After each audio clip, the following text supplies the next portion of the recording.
Yo, people, welcome back to the YouTube channel. You already know what time it is. It's time for another episode of All You Can Eat Chelsea. Big up your damn selves in the building as always.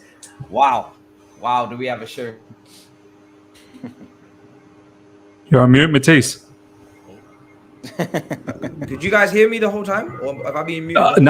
We heard you the first few seconds and then you disappeared. Messing up my intro.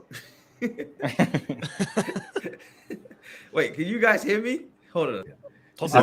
Guys. Oh, wait, I can definitely hear you. Hear me the whole time, right? We can. Yeah, I heard. Yeah. All right, that's good. You guys in the chat, you heard me. I don't need to do the intro again, do I? I don't need to do that again. We good? They're gonna tell you to do it again anyway, because it's the chat, and that's how they run. No, I'm not playing the whole intro again, and we just roll. We lost you after. What a show we've got. Wow, maybe we don't have a show. Maybe the show is going to be dead. Maybe you should play where Lamps tells us to go and support someone else again.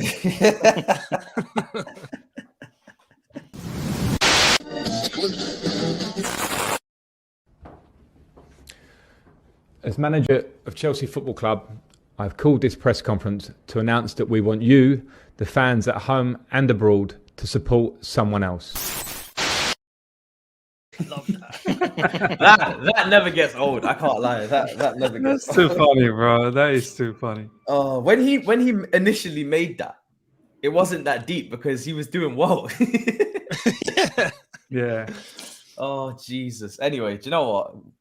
Let's just move on. Miz, how are you doing, sir? Welcome back. Nah, man, doing all right. Yeah, man, just a bit tired. Obviously, so much news that's been floating around, and I think it's a good opportunity to sit down with the lads and just unwind a little bit. And yeah, let's have a good show, man. Damn right. It has been a lot of news, and it is a lot to keep up with. So it is a bit crazy. Younes, let us know, brother. How are you? And how are you feeling right now? Because right now, a legend is leaving. Yeah, sad, isn't it? I'm good. Everything's all good on my end. And yeah, tons to cover. I done it like yesterday. Trying to make yesterday's video was just hell because every time I wanted to do it, something happened, and I was like, I'll wait. Until it got to 9:15 at night, I was like, I think I've got to do a video now. So it's crazy. The news is coming in thick and fast, and the window's not even open. But yeah, we've got a legend leaving, and it's sad. It's sad. It's actually mad. I saw a picture earlier on, and I know everyone's going to relate here, of the Champions League winning team. Yeah, like on that final day, we've only got 3 lads left. Everyone's gone. It's mad. It's crazy. But I'm sad. I'm sad that Kante is going. But honestly, he deserves every bit of happiness and success. I'm really happy for him for this deal because he deserves it. And Baba, brother, talk to me. How are you feeling? How are you doing? How are you? All good, bro. We've already messed up our first signing of the season, so yeah, things are not looking really good. Kante leaving, I think it leaves us with Enzo and Gallagher only in the midfield to go with, to start with the next season. Yeah, man, it's been crazy. The news has been popping up left, right, and center, and we still don't know where Leo Messi is heading. that is also a saga which we need to keep an eye on, because till yesterday it was between Al Hilal and Barcelona, and now it's being reported that he's going to Inter Miami. So you really don't know what is happening right now. So yeah, it's crazy right now.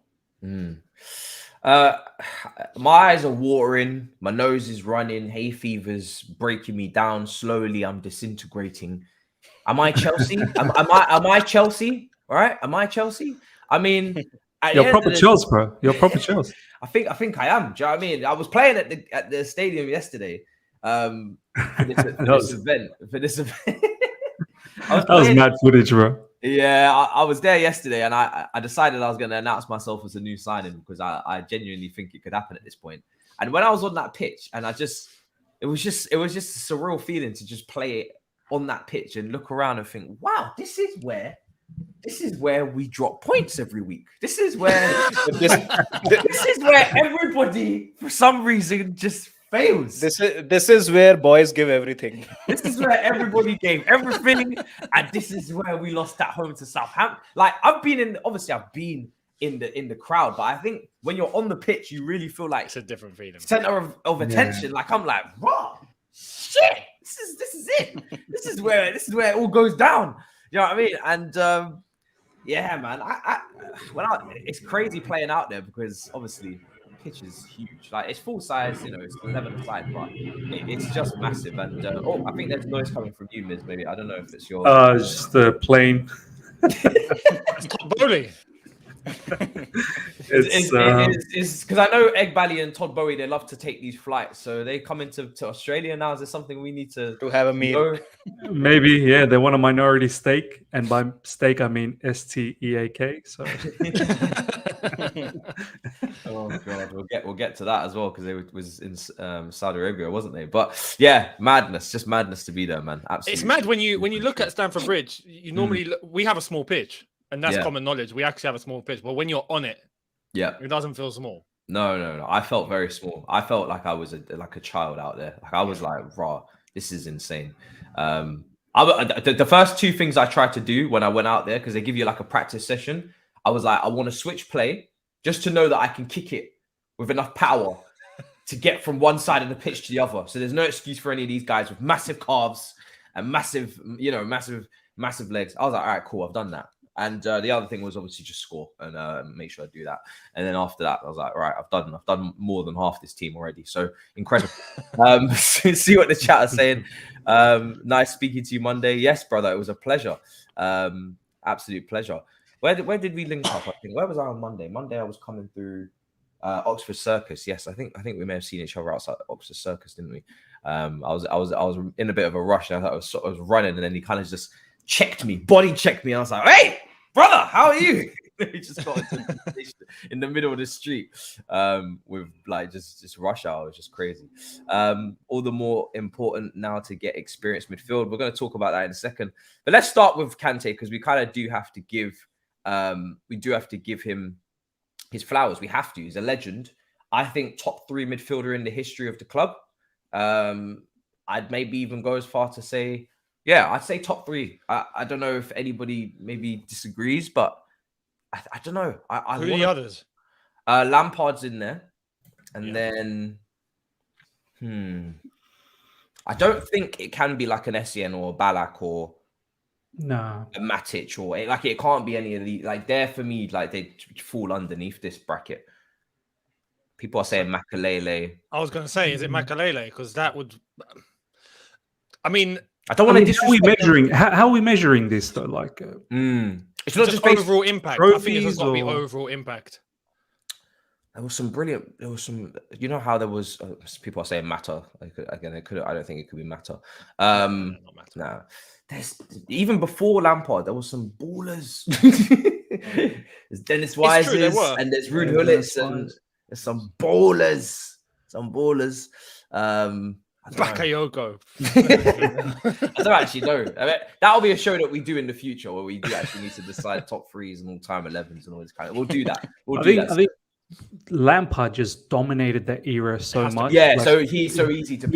He is like in the forefront straight away. I mean, everyone else sort of kind of chipped in, it seems like, even though they were so great, but Lampard just dominated so much. Yeah. And then after Lampard, probably Kante, Yeah.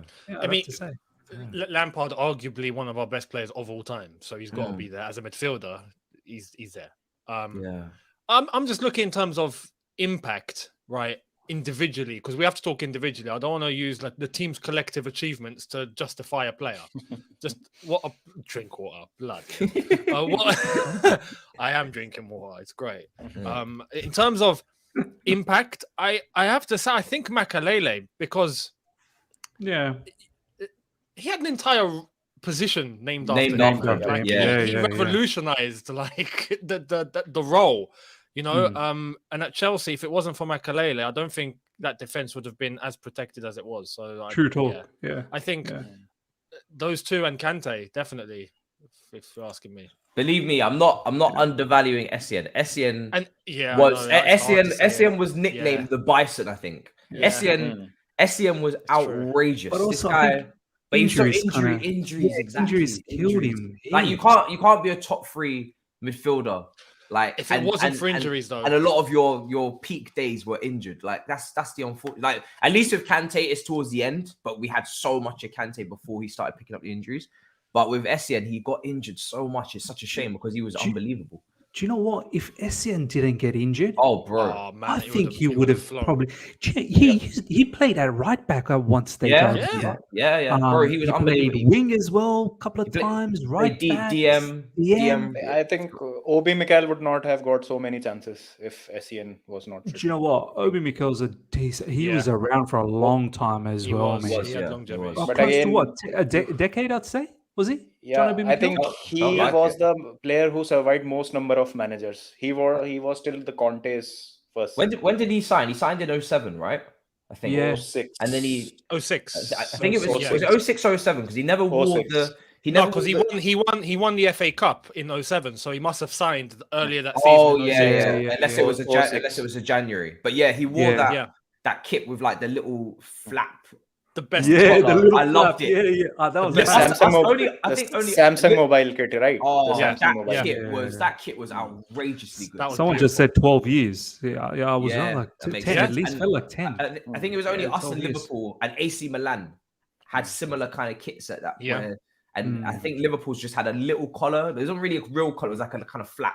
That was They had the same. Yeah. They had the same as us. Was it the same? And that's when Fernando Torres was banging in the goal. Yes. For Liverpool in that kit as well. In Carlsberg, I think sponsor. So we had Samsung Mobile. I love that kit. That kit was outrageous. We're going to talk about kits because I saw Younes' reaction to the kit and he's not happy. But did you know what it was? The reason why I'm not reacting to it is because I feel like it's not going to look how it is on the image. Like it all. That's what always happens. Every time I cuss out this kit, it never comes out the way that I thought it would. So, but anyway, let's stick on to Kante because Kante does deserve his own segment. Miz, we'll start with you, brother. What has this living legend done for you, bro, in terms of football? Because we're talking about him as top 3 in the history. Can't have been too bad, could he? Bro, he just put a different definition, much like what Younes said about Makelele creating his, a position made under his name. I think N'Golo Kante just took that to the different level. His engine, the energy, the ability. He really, really, for me, that season under Antonio Conte when we won, some of the counter attacks that he'd be at the end of as well. Do you know what I mean? Like he'd start, and the way he would be able to just break down the play.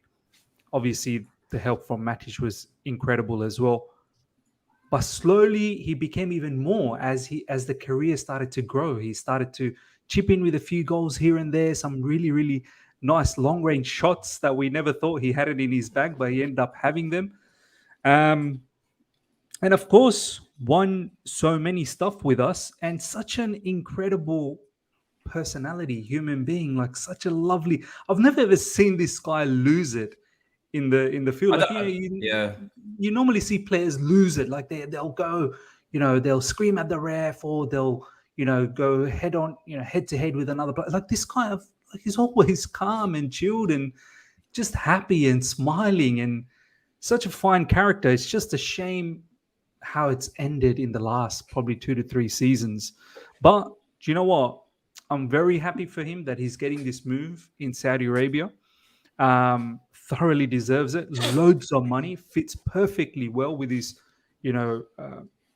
personal life, being a Muslim background, having the ability to maintain his religion very, very nonchalantly in Saudi Arabia. And the amount of money, man, this guy wanted to, leave with a lot of money and rightly so, man. These footballers, they have to look after their family, their well-being, and boy, he's going to get looked after. The deal he's getting is ridiculous. And I can't wait. I've been talking to Younes about going to Saudi Arabia. You best believe, inshallah, we go to Saudi Arabia next season, man. I think it's going to be a banging league, man. I can't wait, man. No, but he deserves it. Absolutely deserves it. I mean, Younes, he's set to make a lot of money. And it really couldn't go to a better person. Let's be real. This guy is so humble with his Mini Coopers and playing PlayStation at random strangers' houses and all this madness. Do you know what I mean? It's good to see. It's good to see him get this type of deal because it is an insane deal. But he'll probably put the money to good use as well. Like I'm sure. Like, do you know what I mean? He's not gonna go and start. You're not gonna see Kante start wearing like gold chains and shit and just, you know what I mean? driving McLarens and shit. Do you know what I mean? It's just not gonna happen. I don't know what he's gonna do, but that is an insane offer. Do you know what? When I initially read it, it was like 100 million, and I was like, oh, 100 million over 2 seasons. So that's what I calculated. And then I found out like hours later when everyone was like, "Nah, mate, you've got the calculation wrong." And I was like, "What do you mean? I'm spreading the cost over 104 weeks over 2 seasons." They were like, "No, bro, it's per season." I said, "What?" Yeah. So I recalculated it, and I was like, "So you mean to tell me? And this is tax free, right?" Of course. 100% tax free. Yeah, damn right. Pay him tax. Because the state is offering you money, so why would they charge tax on the money that they are giving you? Bro, imagine the government paying you 1.9 million per week. Nearly 2 million a week. Matisse, that's just the cherry on top. Commercial rights, imaging rights, and whole heap of life benefits. Like just it. How do you spend that kind of 1.9 money? is just on the How side. do you spend 1.9 million in a week? You don't. You don't. Order a Bugatti every week. You set your generation. Like honestly, What? you set up your family. You set up your mom and dad, your Your brother, your grandkids are sister, sorted. your grandkids. Everyone is sorted for life. And, Do you know what I you know mean? what's mad? That's just Kante. That is just the cherry on the cake for Al Ittihad. Benzema's making double. Yeah. So everything we just said with Kante, it's double for Benzema. And he's on apparently 200 million a Messi- year. And Messi is double of Benzema. Oh, 3.8 million a year for Benzema. Yeah, he's on 200 a year. Sorry, 3.8 million a week. A week. Yeah. And Messi got a 400 million offer. And Messi's a 400 million offer 400 million per year. per year. Yeah. That's So Messi's how long was the contract? But per year. Is it So 2 years? 2-year I think contract. they're offering him. Yeah, I think all 2 of it's years. like 2, Per 3 year. years max. 7.6 million Benzema's on a week. 3-year deal. 7.6 million a week. And I can't believe Messi's actually thinking about this. Like, if I'm Messi, I'm like, no, but Yeah, in, exactly. who's Come on, Barcelona? brother. No, but it was reported that in Messi's deal, he will get a profit share from Adidas and a profit share from Apple if he joins Inter Miami. Bro. Oh, if he joins Inter Oh, Miami. into Miami. Yeah. That's still not enough. And after his retirement, he will get a part of Inter Miami shares. Acquisition of a part. I'd rather It the was reported 400 by per year, Athletic. man. I'd rather the 400 million a year, mil please. and just clean up. Like, what do you want? Like, Barcelona probably give him $5.50. Do you know what I mean? Like, No, you know what? If he goes to Barcelona, he has to pay them back what he made when he was there. Exactly. the Barca thing Exactly. is all just emotional because they're saying him, you're returning back as a hero. Like, you're the hero that's coming back. Whereas Saudi's like, stuff the hero, but he's 400 million. Your bank account is a hero. Like, Do you know what? Yeah, that is in these wages are insane. Like the Chinese league weren't doing this, were they? Like Chinese league, no, was paid, not to this level. I think they paid like Carlos Tevez like 500k a week or 400k a week or something like that. Like they were doing brilliant wages for players that were never going to get those wages. Like they were doubling players' wages basically from like if you're getting 200k, you can get 400. If you're getting a 150, you can get 300. They weren't state owned in China. I think they were private owned. I'm not really sure. Like, I don't think it's state I owned. think so. Here, Matisse, it's state owned. Like, the Saudi government is, I saw a report the other day, is putting in 20 billion euros into this 4 teams that they own. Al Ittihad, Al Hilal, Al Nasser, and I think Al Ahly. Al-Ahly. Al Ahly. Yeah. So 20 billion is getting injected. So for them, over the next 2 years. over the next 2 years. So for them, this is just This is peanuts. this absolute. They're in the bid for the 2030 World Cup also, right?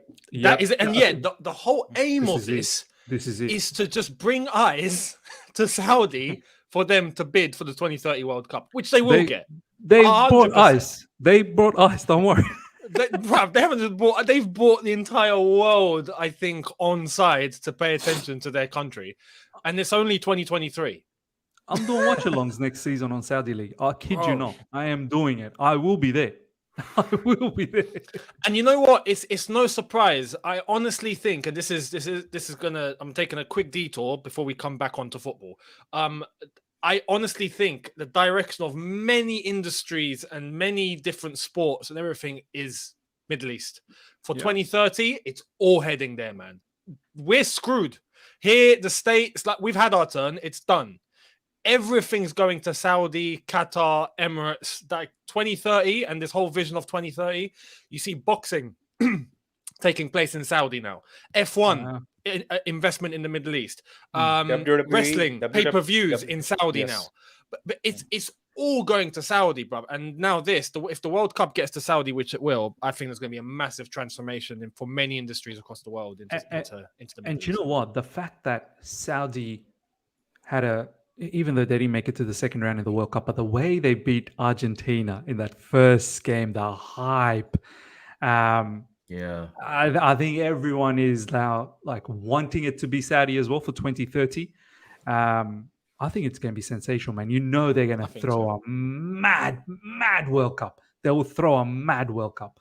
So, yeah, man. Like, do you reckon this is this is one of the reasons why Todd Bowley was around yesterday in Saudi, just to because these guys always. I think these guys are always on the lookout for investment. So there's nothing he can invest. He doesn't have the capacity. Minority stake, Matisse. How small is that minority? Like we're talking like 1%, to 1%, 2%, something like that. 0.5%. Like there's no money he could bring to the table. I don't think that Saudis are going to even bat an eyelid at. Like if they're willing to spend, what was it? What did you say? 20 billion over the next 2 years, right? What is 20 billion to them? What can somebody like relate this back to normality? What is 20 billion to them? To me, Matisse, do you remember when the Saudi investment group took over Newcastle? Yeah, they showed the stats on their wealth, how much they have. It's well over something like hundreds of trillion. Like it's unlimited money. Like money is just paper. Where do they get the money from? Like they're just oil, growing it on oil. They're just growing it on trees. Oil, bro. When you have that much oil, they got money trees over there. They have to have money trees over there. If there's a place where it might exist, it's there. That's for sure, 100%. But they're sitting on unlimited resources, and they've rightfully so. They've used it, and they've used it to their benefit. You know, I think if any other country had that capacity, they would do the same. Oh, 100%. And they're smashing it. They're absolutely smashing it. Do you reckon we're going to start seeing very soon? Now, obviously, it's the players. Do you reckon soon we're going to start seeing top managers go there as well? I think towards maybe the end of their careers, 100%.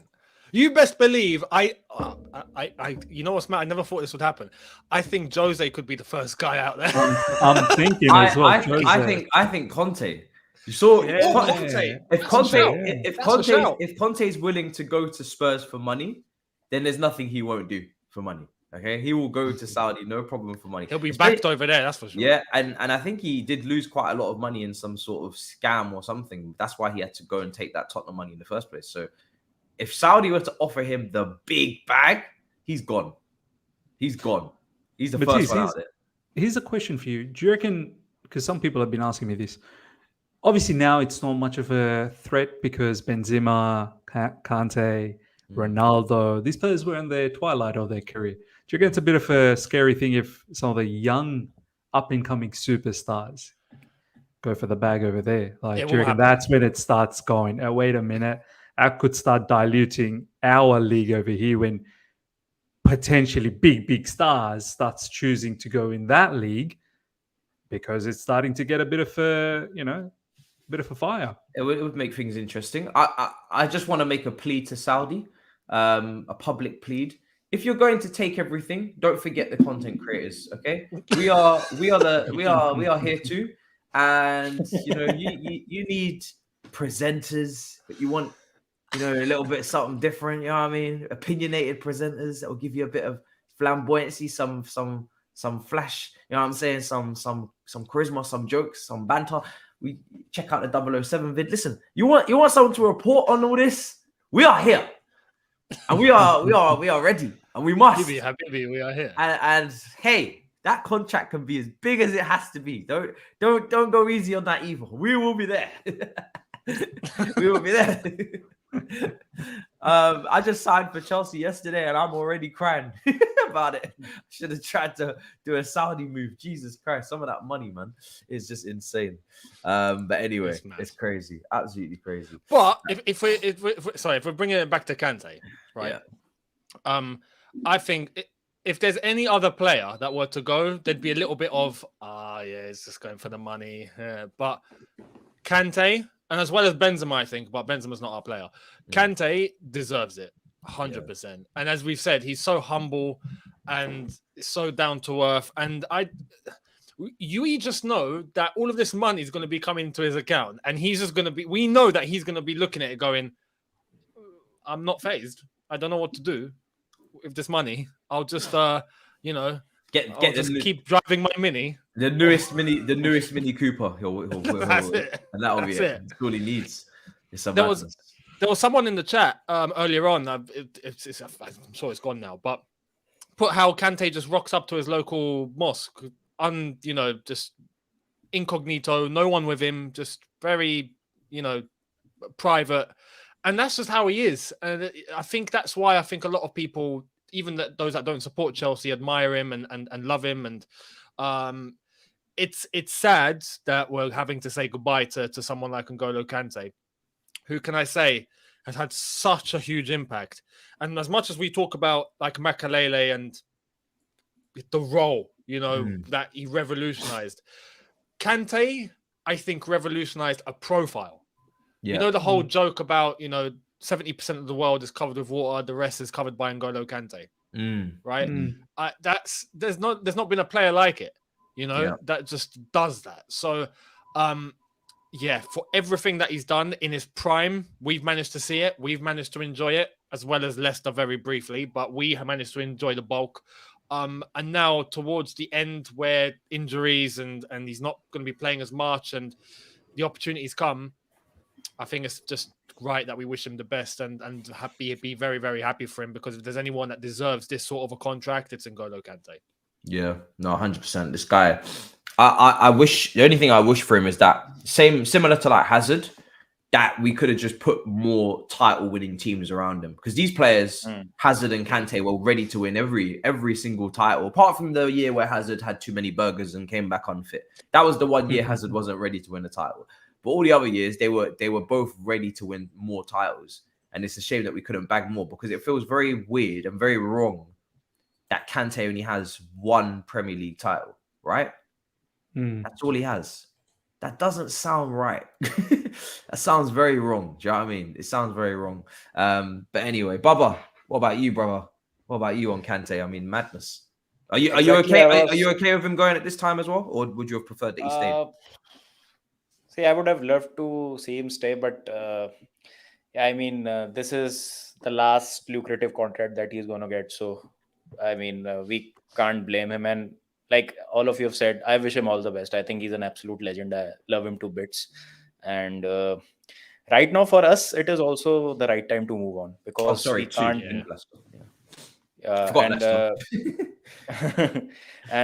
We can't, just keep on building around players who have been good for us, but we don't know how to move on.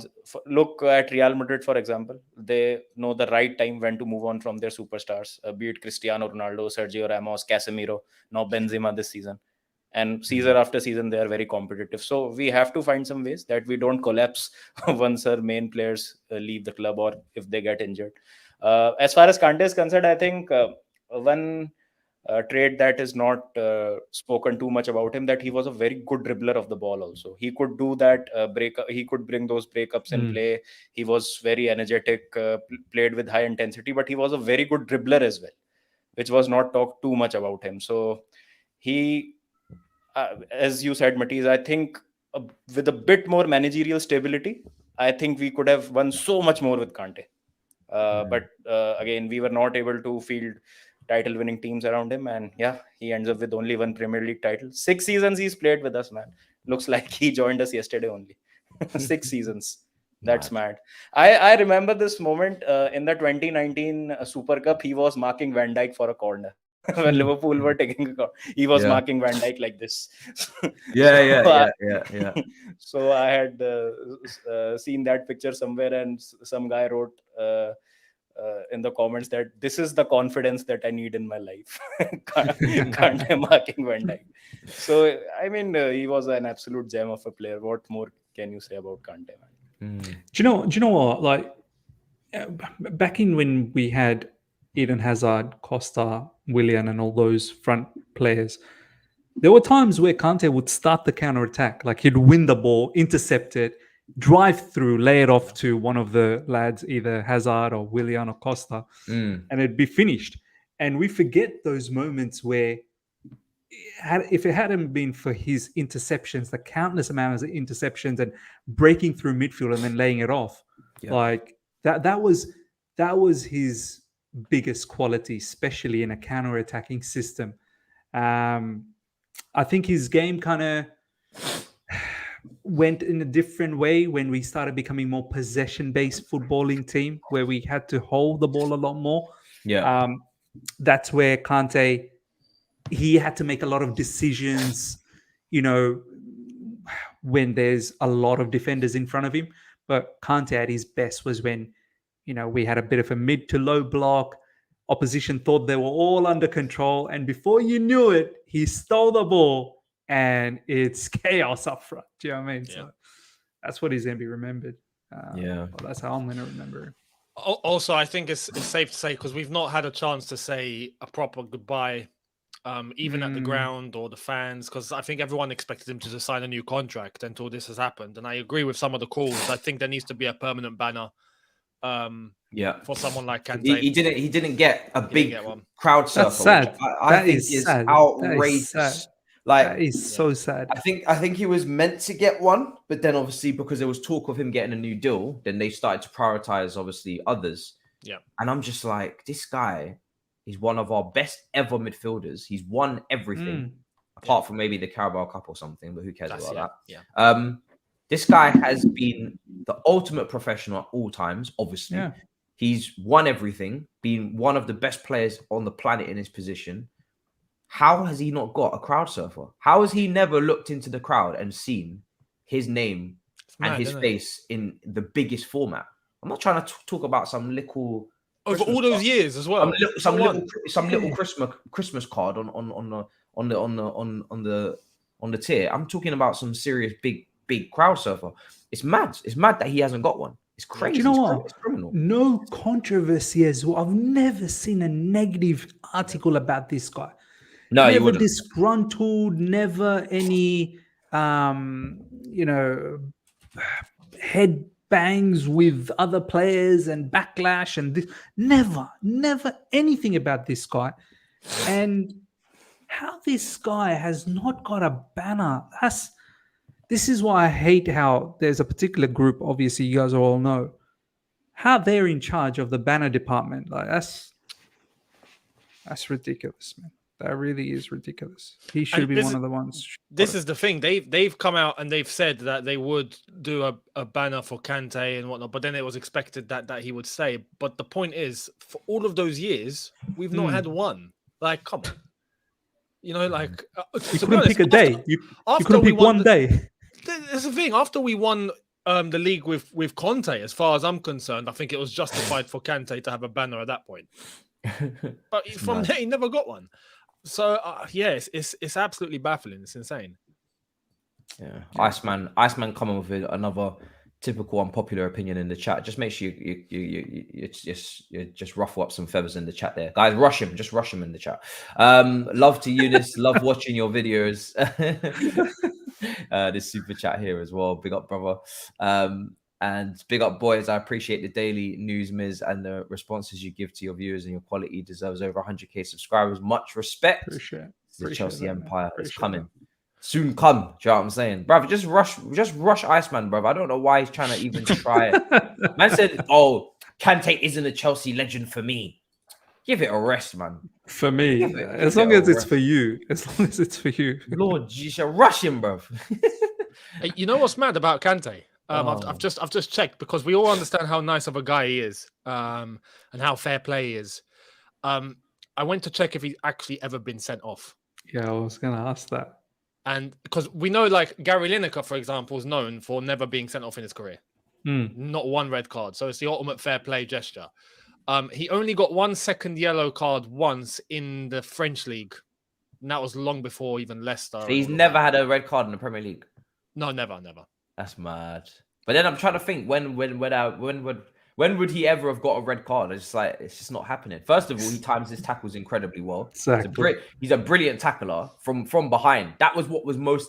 I think that was one of his like CPUs, was like, this guy is like tackling from behind, and it's kind of the chances and the percentages of him getting it and are so much slimmer and so much lower, and he's still winning the ball. The technique there's just perfect. So yeah, mad. But yeah, unbelievable player. Absolutely unbelievable player. But I am happy with the decision. I did want him to go, and I don't think I'm regretting it now that it's actually happening. I think it's a good move for him. I'm actually glad he's going there and not to another Premier League club. One, because if and when he does play, which is not often, but if and when he does play, he's still a top player. But also, I just don't trust any other fan base with him.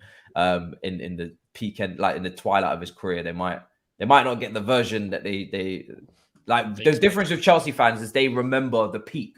So it's never, the disrespect's never going to happen, because like they know what this guy is capable of. Like everyone's tweeting, listing out all the trophies he's won and etc. So it's cool. Whereas if you take him to like, I don't know, a Man United or something, he might catch a bit of disrespect if he starts dropping stinkers and he's not got any credit in the bank. So better that he just goes there. I just hope that he stays fit and he can actually give something back to the Saudi league. That's all I hope, that he doesn't, I hope he balls get over injured there. over there. Do you know what I mean? Like, Can you imagine the link-ups? Kante passes to Benzema and it's 3-0. the French connection, bro. The French connection. It's a madness. People have got that picture of that Champions League winning team. Obviously, Mount was in the 11. Looks like he's going to go. Aspilicueta looks like he's going to go. Rudiger gone. Kante gone. Silva still here. James still here. Chilwell here. Mendy probably leaving. Kai Havertz probably leaving. Jorginho gone. Timo Werner gone. That's the team. Yeah. Most of it gone. Mad. Looks like we're only going to potentially, most likely, have 3 players maybe from that team still here next season. So incredible. But when people talk about that team, I think it's also important because they act like as if that team was the best team in the world, right? That team still finished 4th in the Premier League. That team still, was never in a title race. That team still didn't win a domestic cup and lost finals. So there's a lot of like kind of blue tinted glasses going on. Oh, Chelsea are revolutionizing their team. How could they? It was so perfect. We were so great. Not really. So, this is not like the Liverpool team that won the Champions League, but actually won the league, or went to 2 97, 92 point finishes and pushed like they were in title races. And it's not like that. It's a team that in the league wasn't really doing what it needed to do. But let's move on, because there was a new transfer target yesterday from Celta Vigo, I believe, Spanish midfielder. Came out of nowhere for me. I know Pochettino, according to Jacob Steenberg, is the one driving this. Maybe it's a Kai Havertz / Mason Mount replacement. But initially, I don't know the player, but apparently the buyout is 40 million euros. But initially, my reaction was, don't we need to prioritize a defensive midfielder first? Like, is that not the the primary focus, because by no means do we have this Caicedo deal under wraps.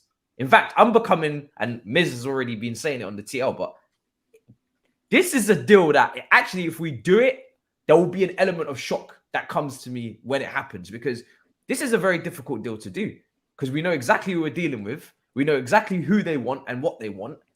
And it's only a matter of time. I feel like right now we kind of have a head start because Arsenal maybe are focused on Rice and Man United maybe are focusing on Mount. But once those clubs either change focus or wrap up the deal they want to wrap up and say, do you know what, we actually want Caicedo as well, that's when things become very complicated for us, because now we're not the only ones really going for Caicedo. We know there's other clubs that want him. It's just that they haven't turned up to the table yet, or the party.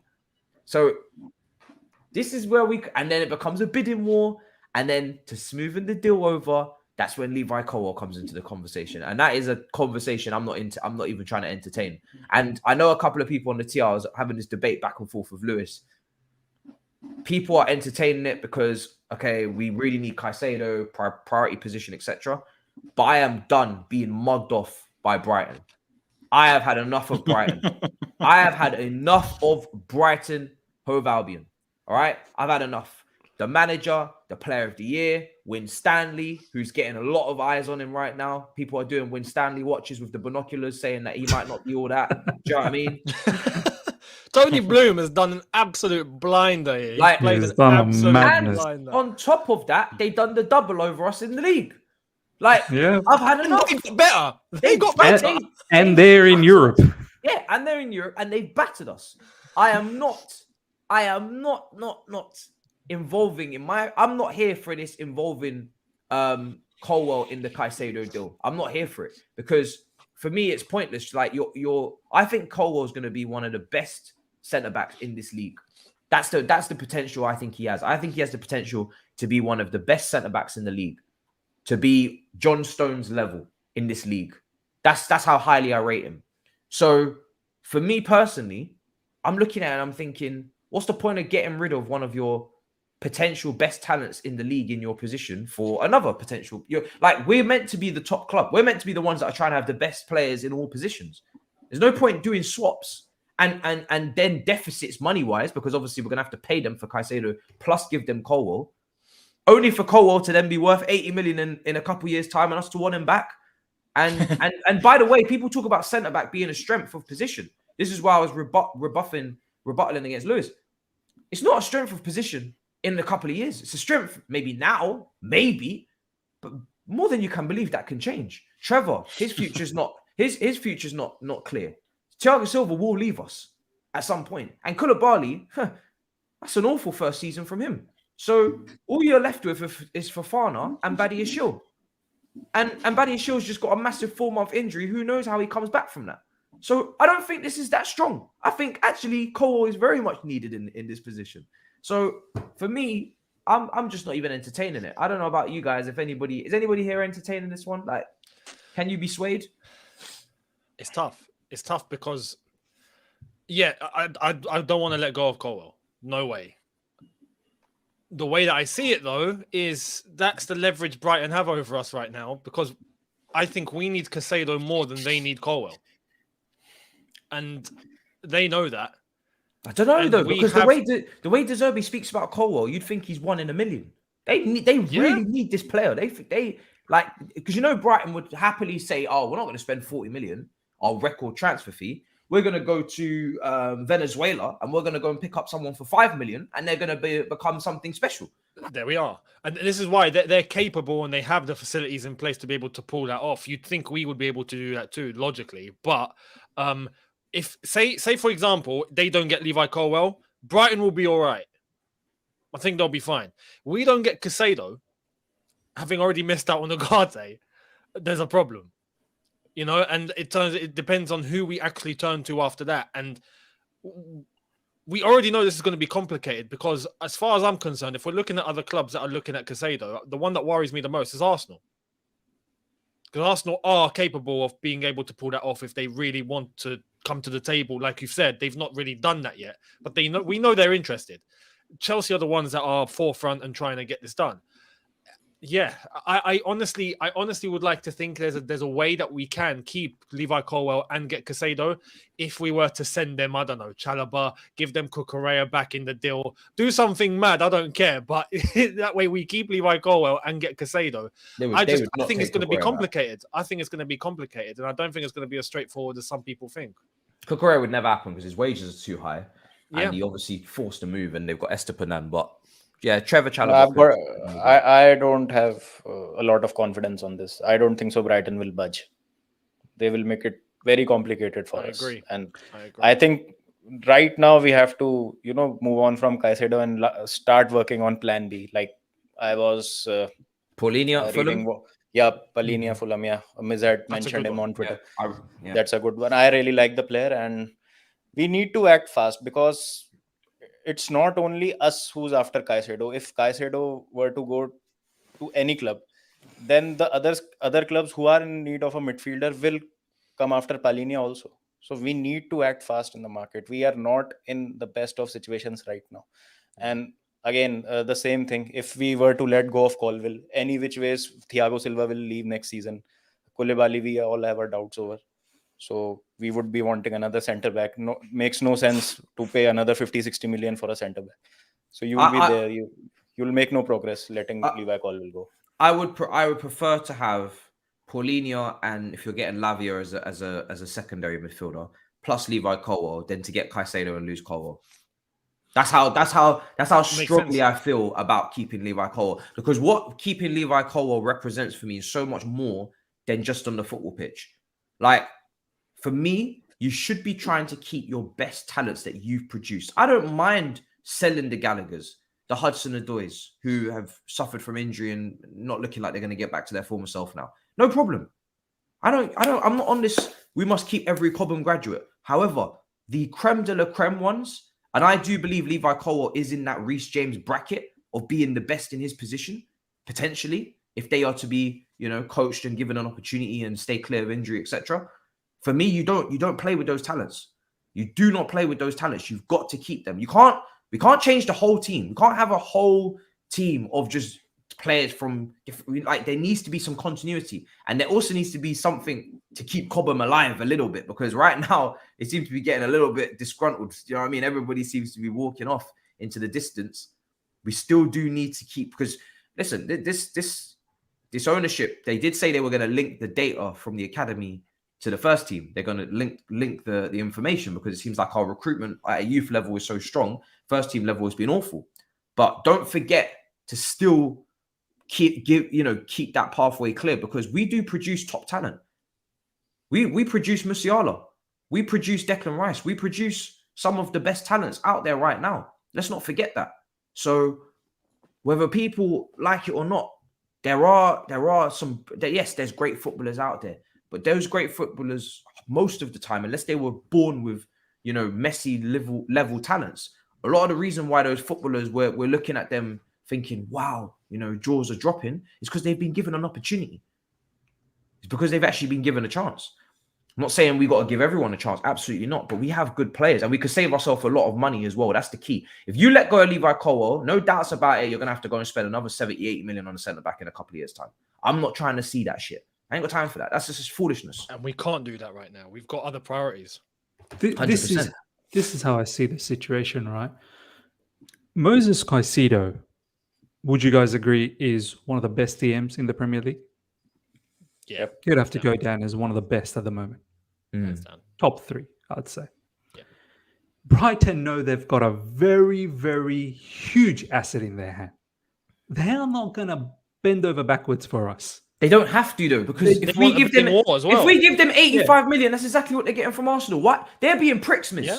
That's the thing. I've clocked it. They're actually being pricks. We gave them Gilmore for nothing, bro. Why are they beefing us? We gave them Gilmore. They are playing. They're playing like, they belong in this particular, zone. So they're doing the business, and they know that they want interest from elsewhere as well. I'm pretty sure Man United is interested in Caicedo. I'm pretty sure Arsenal in January, even the player wanted to go to. There's a lot of doubts in regards to Caicedo. These are the things that I said in my streams recently. First of all, I'm not entirely sure whether Caicedo actually wants to come to Chelsea Football Club, because this guy wanted to go to Arsenal Football Club in January. Like, he was wanted desperate. Arsenal. He was so desperate that he put a public notification that, let me go Brighton.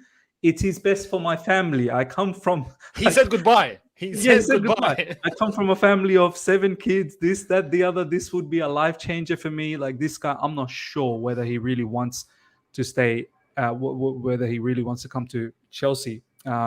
He may even want European football. Do you know what I mean? Like, he's got European football right now with Brighton. He may want that with elsewhere as well. So that's one thing.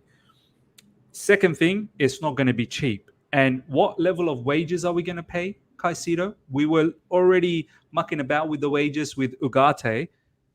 You best believe Caicedo is going to be upwards of close to 180k to make it somewhat tasty for him to join, because Caicedo knows his value. He knows he's one of the best midfielders in the Premier League, and he knows his next club is going to have to pay some lucrative money to him. So that's the other thing. And the third part, Brighton is trying to milk us in this situation by trying to get Colwill for them, because they know Caicedo is going to lose. They have a particular asset which is a very important asset for them, but they know he's going to go. But they also know they're going to get a lot of money out of him. So whilst they're in this project, they're sort of thinking, well, we want Colwill, give him to us, and you can have your Caicedo. We can negotiate a bit of money. Now, as you're saying, Matisse, now we keep Colwill, and I've said it as well. I'd rather keep Colwill too. But the thing with that is, then we're going to have to move away from Caicedo. I think Younes is bang on. Brighton will find. Their scouting network is so good. They will find similar characteristics of what Colwill does elsewhere. They're just very, very adamant to get Colwill now, because they see that potentially they could flip this player for 80, 90 million down the track. Yeah. They can even get him for 40. They can do that. But I fully agree with Younes. They would not be one bit bothered if they don't get Colwill, because they'll scout and they'll find the next Colwill, because we can't find next Colwill. Our scouting has to improve. It really does. Mm-hmm. So my theory on this whole situation is, I'm not too confident that we're going to get Caicedo. And if we are, we have to sell Colwill to them. So on that basis, I say let's move on and let's focus on João Paulinho or whoever else, because people said Tonali is for AC Milan. Tonali is not going to leave. These players don't leave Italy. Frank Kessie apparently is on the transfer list. That's a shout, because Barcelona is looking to let him go. 35 million euros. He's better than nothing, bro. He's better than nothing. Right now. I'm not doing better than nothing anymore. I'm not doing better than nothing. I would go for João Paulinho. He's a decent player in my opinion. And I don't need decent. I need. We've had a good history player. With Ivorians. So I need top player. I've lost Kante. I'm losing Cover. Damn. Listen, after losing them 2 big names, I'll be damned if I'm not coming out of this window of a top midfielder. I'll be damned. I'm not taking no average players, no decent players. If this board do not bring in a top midfielder, they are under siege. Where are the top midfielders, brother?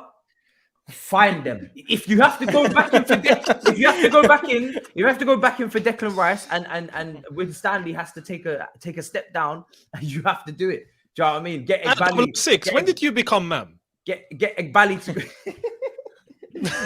get Igbali to talk to him. Do you know what I mean? Like, you have to. There's too many midfielders on the market for you to walk away with someone shit or someone average or someone decent. You cannot do it. You can't. There's midfielders everywhere. Declan Rice is out there. He's still out there. It's not going to happen, but he's still out there. But the fact that he's even out there means that you have to leave with something. Because for me, the way I see it is all these clubs, right? They're all looking for the same thing. Liverpool are looking at midfielders. They've just gone and got McAllister. They're looking at Thuram. They're looking at Kone. Hopefully they do that because no one else is looking at those players. Fine. Cool. That's going to be a great upgrade for them. Man United are looking at midfielders, but they're not going to sign 3. They're going to sign maybe 1. Arsenal, 1, maybe 2. There will be someone left over. That's my point. It's not going to be Paulinho, Declan Rice, Caicedo, all of them just go elsewhere and we're going to be left with nothing. I don't think that's... I think there's going to be someone, but you have to make sure that you get that player. That's my point. There will be someone there. There's too much food on the table to leave with nothing. Zubimendi is a mad shout as well, but I think Barcelona's all over Zubimendi as well because no Busquets. I wanted Zubimendi a long time back. I think he's brilliant defensive midfielder and would definitely complement Enzo Fernandez. But what are our scouts doing, man? Like, seriously, why aren't we looking at, the Man City style of Julian Alvarez's and, like a name out of nowhere? Or is Andre Santos... Poch wants Premier League proven players, doesn't he? That was his one of his things that he kind of said he wants to have Premier League proven players. I think that was a report. I mean, they should be both running simultaneously, right? You should be, okay, you want Premier League proven players, cool, look within the Premier League. But at the same time, there should be scouts at the club looking elsewhere across the globe to see what they can spot. Much like other clubs pick out the talent and all of a sudden everyone discovers, oh, who's this guy? Boom, turns into something quite decent. We're not doing that. And on the flip side, when we look at like Liverpool, who just rock up to Brighton and be like, yo, how you doing here? Can we have Alexis McAllister, please? Yeah, how much? 50 million. How about we give you 40? Yeah, sure, no worries. And it's done. Like, how there was a release clause, apparently. It's crazy, isn't it? It's so seamless as well. Like, no drama. It's so no quick. It's just so we don't do either. Yeah, but I don't know why everything we do is so public. That's my thing. I really don't know. Everything we do is so public. We know every single step of the way. It's like Dora the Explorer. We have the map. Do you know what I mean? We have the whole map. We know exactly where we're going, and we're just going destination to destination. Like it's mad. We get way too much information. If anything, it's crazy. Some of these shouts, man. Tielemans, absolutely not. We need a defensive midfielder. People saying Amrabat. Do you know what? A lot of people are saying that Amrabat was really just great in the World Cup. I don't watch Fiorentina, but a lot of people that actually watch Fiorentina say that. Well, we'll see him tonight. They've got Conference League final against West Ham, so that's a big He might just show up tonight, though. Pay attention. Yeah, he could. Yeah, he could do. Yeah. The one thing that caught my eye about Amrabat just in that World Cup in and of itself, away from the way that he maybe moves the ball and whatnot, is his interceptions are just ridiculous. Fast as well, bro. So physical, man. It's outrageous. So there's that as a DM in terms of pure protection. Yeah, perhaps you could say the same for Paulinho, though. If you look at, I saw this on Sky Sports, I think a couple of days ago. Caicedo, I think, was second in the league for most tackles and interceptions for the whole season. Right, first was Paulinho. Yeah, that's what I'm saying. Why isn't anyone going after João Paulinho? Like he's of a good age. He's of a good age as well. And like he's just he's only down the road. He's at Fulham. He's only down the road. The thing is, when you look at his career and where he's actually been and who's he played for, Fulham are almost like an outcast. It's like he shouldn't be at Fulham. He shouldn't. Yeah, exactly. You know what I mean? He should have gone to a Chelsea well. Or something next up. Do you know what I mean? Yeah. I think like he's the kind of signing again that just brings a bit of security, safety, and just kind of calms people down a little bit. A lot of people are saying he's not good enough on the ball. From what I've seen, he looks at least he doesn't look incredible on the ball. No, I think, funnily enough, I think a Declan Rice is better on the ball. Do you know what I mean? And that's a player that a lot of people didn't want. But this is the thing with the balance of the midfield. I think we need to have somebody that defensively can counteract Enzo, and that has got to be the first protocol. Because if we don't get someone that is defensively going to be able to handle their business next to Enzo and be the counterbalance, we're going to continue to keep getting ripped open in midfield. We're going to get ripped open, man. So we have to make sure we get that right. That has to be the priority. Obviously, you want them to be good on the ball. Obviously, you want them to be good in the first phase. But they have to be good off the ball. If they can't be bad off the ball, that can't happen.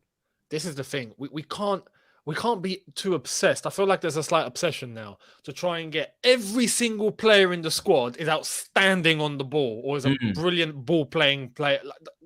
That's not how it works, and that's just you can't be asking for that perfection in one transfer window. This is a great point. Casemiro is not great on the ball. There we are. But if you're at least competent on the ball, you're still going to make a massive difference to the team. That's it. If you can just play your role, and if you have like in midfield, we have a double pivot, and we're looking for someone that can complement Enzo. We know what Enzo can do on the ball. Now he needs the protection. You can do that and balance yourselves out. You have a complete midfield. Fantastic. You can't be expecting 11 Xavis. So it's not going to happen. So there has to be some realism. You can go on to compete at the highest level without having everyone that's outstanding on the ball. You can. What do you guys think about Tyler Adams? I saw a bit of Leeds this season. Obviously, the World Cup was really good from Tyler Adams. I like the look about Tyler Adams, man. I think he's a Matisse is not doing decent players.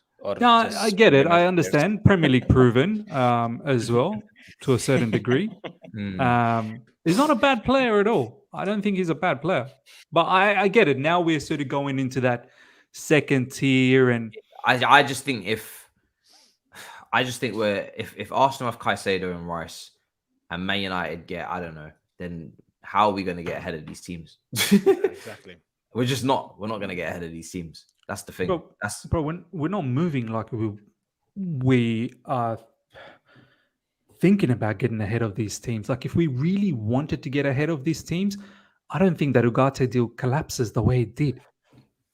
Like that in itself is a bit of a mad mystery for me. Record Portugal was all over that we were getting Ugarte, and then boom, gone. Well, that ain't no sign of a big club, bro. Yeah, that's sign of a club on the decline. True. You know what I mean? When you look at other clubs that are propping themselves up, and I have to pinpoint this because we were talking about Saudi earlier on and all of that, we have to watch out for Newcastle now, man. You best believe the transformation that people are waiting for from Newcastle, I think, is about to happen. They're now Champions League football. They're not going to dip out the top four anytime soon now. I think they've made it. They're staying there. And now I think it's about taking themselves to the next step to become a title-winning team. And when they are run by the same people that are running Al Nassr and Al Hilal and all these big boys, like no, it's gonna be curtains, man. We have to get our act together now if we even want to think of competing. If not, it's a wrap for everybody. Only Man City are in the same bracket. Let's go through these super chats. Miz, check your Instagram inbox. I sent you something interesting that Younes might also love as well. That's from Kevin. Big up Kevin. Simon Jordan had us making a comeback next season if we get our targets. Where do you think we'll finish? Your predictions? 6th. Doesn't really make sense if right now because we don't even know that if we don't. We need to get our targets first. I don't want. Doesn't matter. Yeah, we need to see what 11 we have first. Because it also depends on what signings other teams make. Yeah. If Liverpool were to get Thuram, Manu Kone, and McAllister, they've already have in the bag. They will be again in the reckoning for the title. I want minimum 6. It's too early to do predictions, to be honest. Anything less than 6. I want the title, miss. You want minimum 6. I know we're not going to get the title. It won't happen. Look, I know we're not going to get the title. I'm pretty certain we're not going to get top 4. I want to come at least 6th. I think that is a fair expectation from being where we are right now, 12th. I think if we can come 6th, that is a step forward, and hopefully Poch can work on that. Anything below 6th. But if you don't give the tools to Poch, what is going to do? It doesn't matter. 6th minimum. With whatever squad we have, 6th is minimum. If we don't come 6th next season, boys, hence starts the Ampadu redemption arc. Do you understand what I'm trying to say to you guys? I'm not even saying top 4. Ampadu redemption arc starts next season. Like, if our board cannot assemble a team to come 6th, we need Champions League football. I don't really care about 6th. I'll take Champions League football. We're not in Europe. That high. No, because the reason why I say Champions League football is because you can get 5th and get Champions League football via the coefficient. So for me, no Europe, no distraction, or not even distraction, because I don't see Champions League as a distraction. I see it as a blessing. But you don't have anything else to focus on. So you need to get top 5 for Champions League football. I don't care about top 4. Top 4 is only a thing because it's Champions League. I don't care about top 4, top 3, top 5. I just want Champions League football. That's what we need to get and try and win a cup. That's what we need to do. And as long as we do that, then that's a step into the right direction. You're gonna get disappointed, Matisse. I think top 4 should be, or top 5, if we are counting this possibility, is the target, but the red line should be 6th. You go below 6th, there's a problem. This is why I'm saying I think bare minimum 6. Yeah, the target should be, let's try and get into the top 4, top 5, get Champions League football. That should be the target. One good cup run, maybe win a cup. Great. But the red line is don't go below 6th. You go below 6th, we've got things to talk about. So realistically though, what's probably going to happen if we don't end up with good signings, we'll make progress from 12th to 11th. Oh boy. Oh my boy. God. Jesus. For me, I need top 5. I need Champions League football. Like, I need to know Chelsea are dining with the elite again, because if they're doing it 2 years in a row with this ownership, I'm already starting to get worried. We need to get players then, Matisse. We've never gone 2 years in a row without qualifying for the Champions League under Roman, not once. Yeah, it's true. We have to get quality in then. We have to. We have to. We better land Caicedo. We better land a very good striker. And we better land... Who else are we looking for? A goalkeeper. A very good goalkeeper. Oh my God.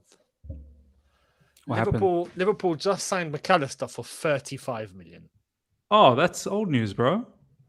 Oh, no, it's done. But like 35 million pounds. I thought it was like that was his 45. release clause. That was his release clause, apparently. I thought his release clause was like between 40 and 50. It's around 45 million plus bonuses, 38 million plus 7 million in bonuses, somewhere around that. Fabrizio's just come out and said it's been done for 35. Yeah, That's he's mad. been saying it all along that it's a lot less than what people think.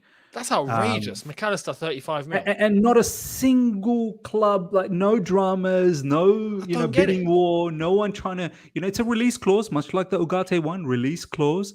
No one in there trying to meddle around with them. It's as if when Liverpool knock on the door, right, besides the Jude Bellingham, I think Jude Bellingham just wanted a lot of money. But generally, like, look at Luis Diaz, look at Cody Gakpo, who they stole off Man United. Like, they just get things done so seamlessly. It's annoying. It is so annoying. I want to be able to steal a player off. Can we get Manu Kone? Like, that's the next player that they're going for. Can Chelsea get their head into that? And just for the sake of it, steal him off them. Just for the sake of it. We can't be doing any more hijacks for the sake of it. Yeah, I'm done with that as well. Apparently, we're trying to hijack McAllister. I just shut that down because I don't know if it's true. I don't know, bro. I can't tell Chelsea these days, bro. I just shut it down regardless.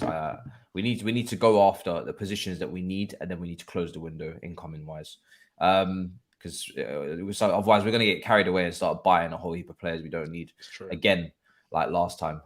Don't understand how Paulinho is not a target. How many of their players have banged at other clubs? How many players have banged at our club that we signed? 255 days since the last Reddit video. Arrest Younes. Damn, my man is counting. Jesus, I was about to say, you're counting. Yo, my man is counting the days. That is wild. Stopwatch there. Wow. Man said 200. You know how long that's a long time. Younes. Shit, It's nearly a year. Damn, It's almost a year. Yeah, I should. Somebody might be counting on the second channel as well. You better be careful, bro. Oh, don't worry, that's coming soon. Yo, Younes.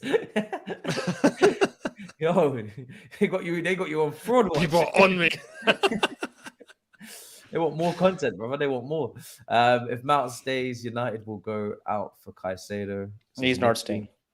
Yeah, he's not. Kieran says, "Do you think we should go in for Kimmich?" I think. Do you think we should go for Kimmich, Matisse? Do you think we should go for Mbappe? Do you think we should go for...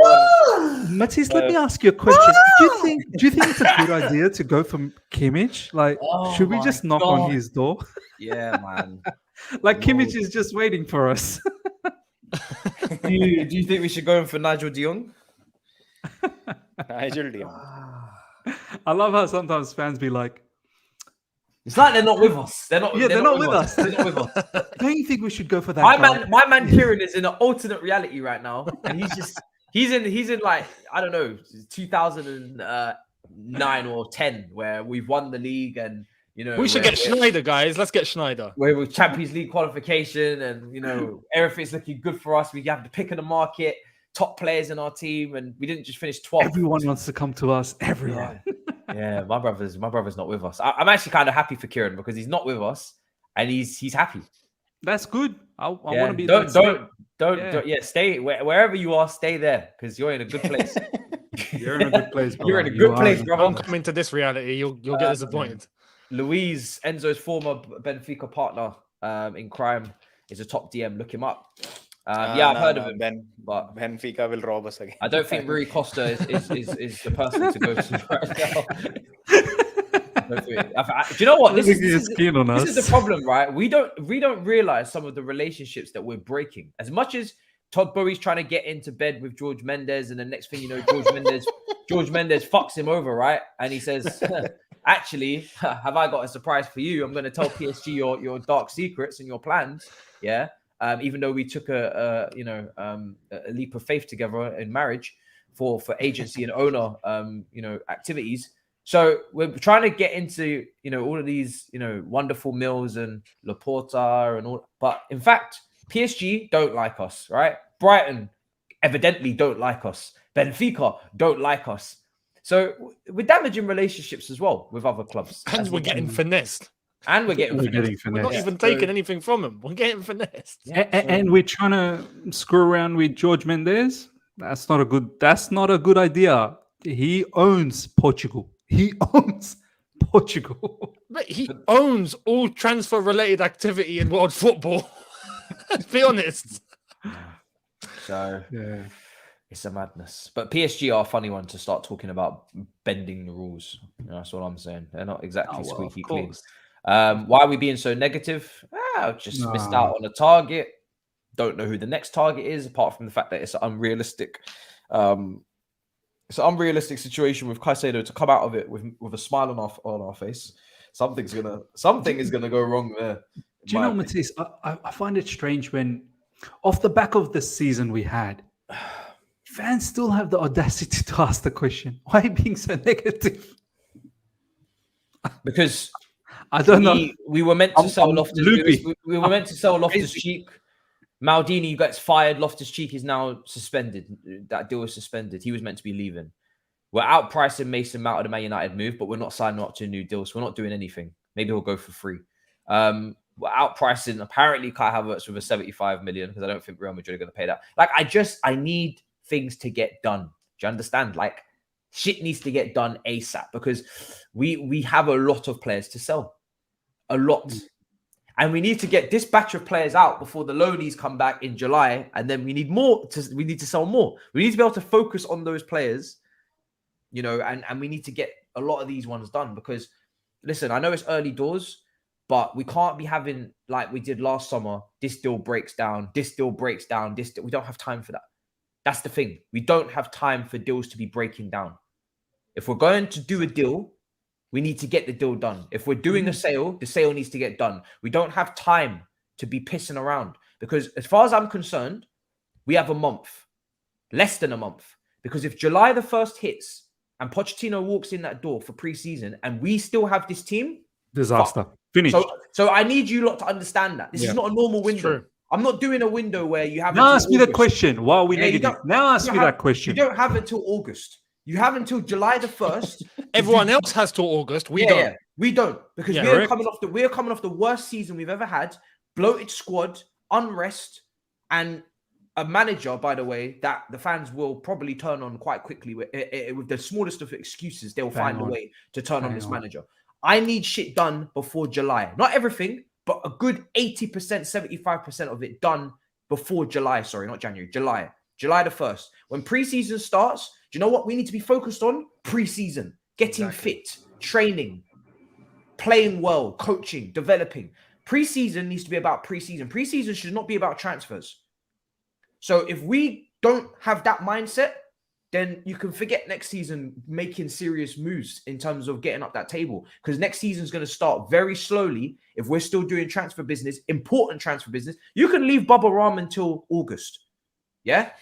Leave Baba Ram until August. Sort that out. But in terms of the key critical transfer business, if that is done in August, when the season is being played, we are not starting well.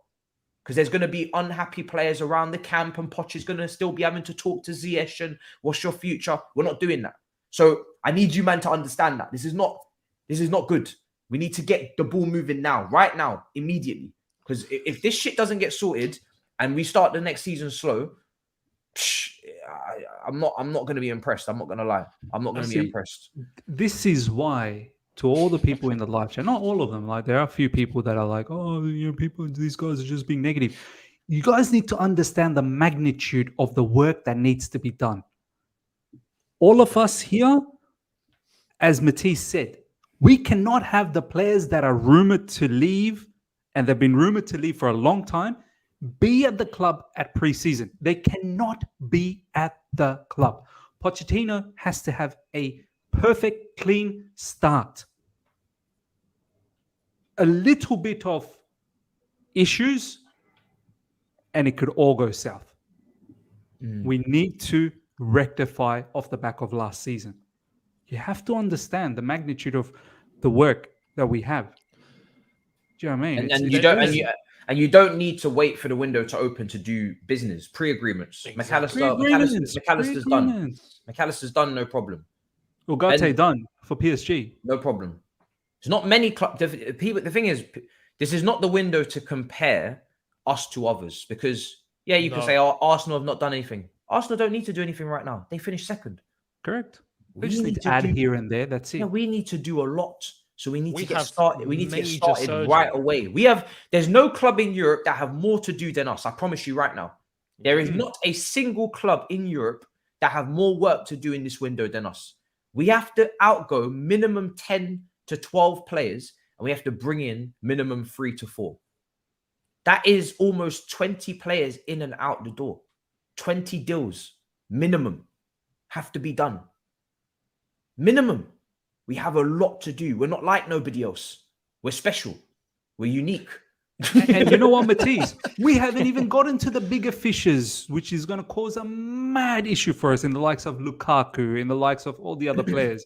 Like, we've not even hit the big issues as yet.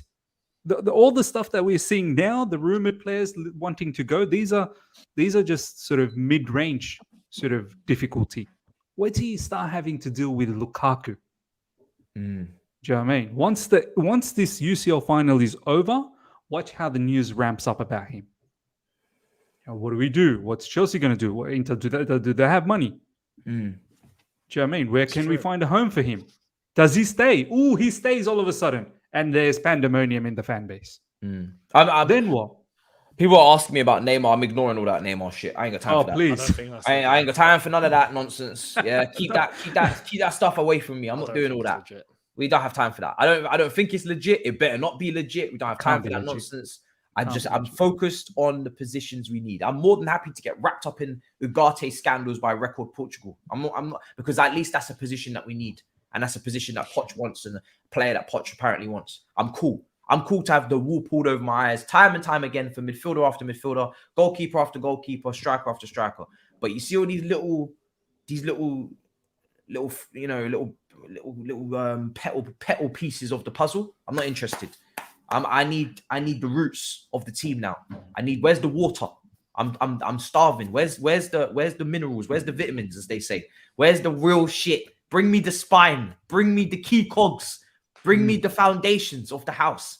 I'm not interested in no flamboyant shit today. I need the serious shit. He needs to go to Saudi. Right?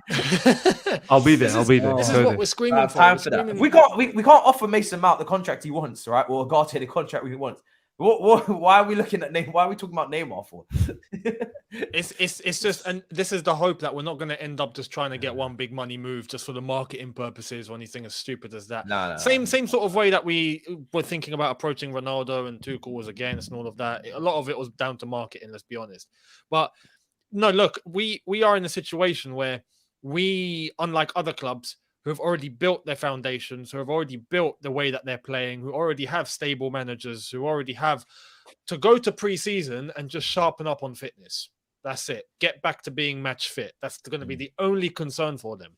For us, we need to flog a lot of players. We need to bring in a lot of players. It's the 7th of June. We need until July 1st. That's in 3 weeks, right? Correct. That's in 3 weeks.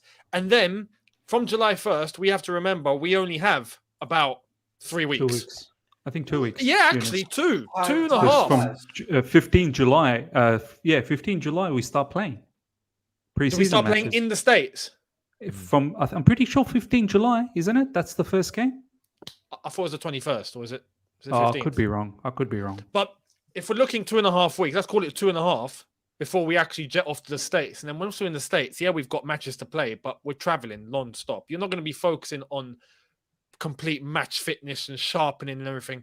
You're going to try and get all that done in those first 2.5 weeks from July 1st, as well as get whoever's left at Chelsea, whoever's playing for Chelsea, we don't even know, to understand how Poch wants things to get done.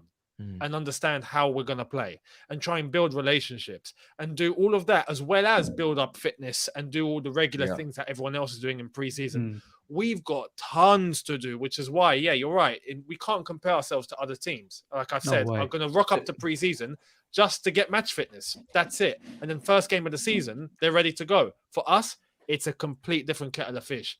So this is why when people say, no, don't panic, do you realize how much there is to do if you even want to think of People don't competing? realize. Because if we don't do it, you're gonna panic when the season's actually started. This is like all of this stuff that we're trying to do is just to get back to normality. That's it. Like we're not doing this to get ahead. We're not doing Balance. this to be oh my god, I'm so excited.